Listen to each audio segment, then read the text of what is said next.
Hello, good morning, mate. How to install yung Smart Money Concept SMC indicator sa MT5. So, ito yung pinaka-kunya, yung pinaka-file. Ayan. So, pinadala sa atin ni Mate Antonio, no? Mate Antonio. So, i-click nyo lang yung file na yan. Let's say, click natin, ha.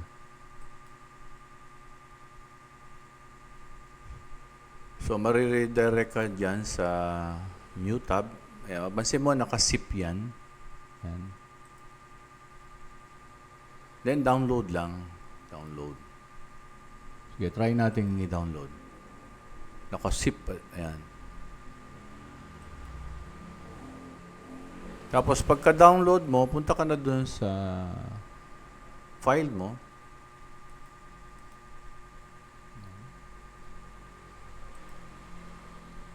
Ayan. Na dinownload ko na, no? Then, i-right click mo.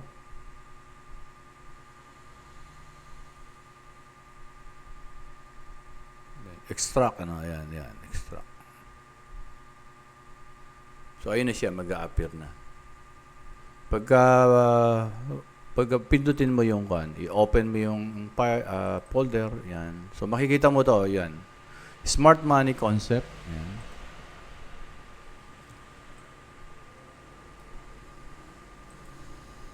I-open mo lang yan. I-double click pala. Double click.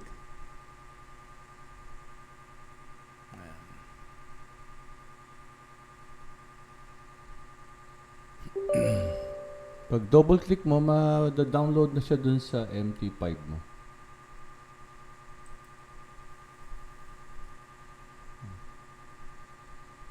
Check natin.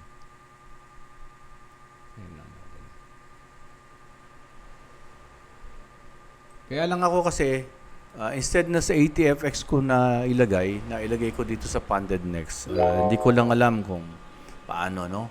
Ang gagawin. Next time, pupunta ka na Navigator. Ayan. So, ito yung Navigator. Hanapin mo dyan yung Smart Money Concept. Ayan. Halimbawa, itong sa akin ngayon, naka-Smart Money Concept na yan.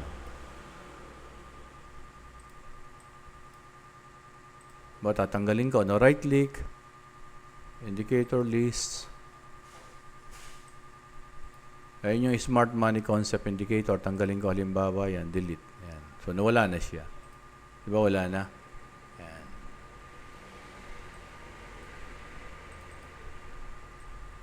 Ngayon, kung gusto kong ilagay uli, ito, Smart Money Concept, ito. I-drag ko lang yan. Drag ko. Select natin, then drag. Ayun. Drag mo sa loob yan. Okay mo. Ayun, babalik na siya. So, ganun lang naman kung paano siya i-install. So, I hope everyone ma-install nyo para magamit nyo. And then, unti-unti nating aralin by next week. We will have more about this SMC, para magka-idea tayo. For example, bakit ba yan to? Ba't ba tinawag ito na choke? Ba't ba tinawag ito na BOS? Equal high, equal low, choke. May choke dito, may choke dito. Ayan, may choke yan. Ayan. May choke dito, may choke dyan. Ayan. Dami. No?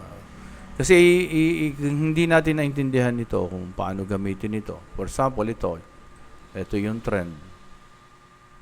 Ayan.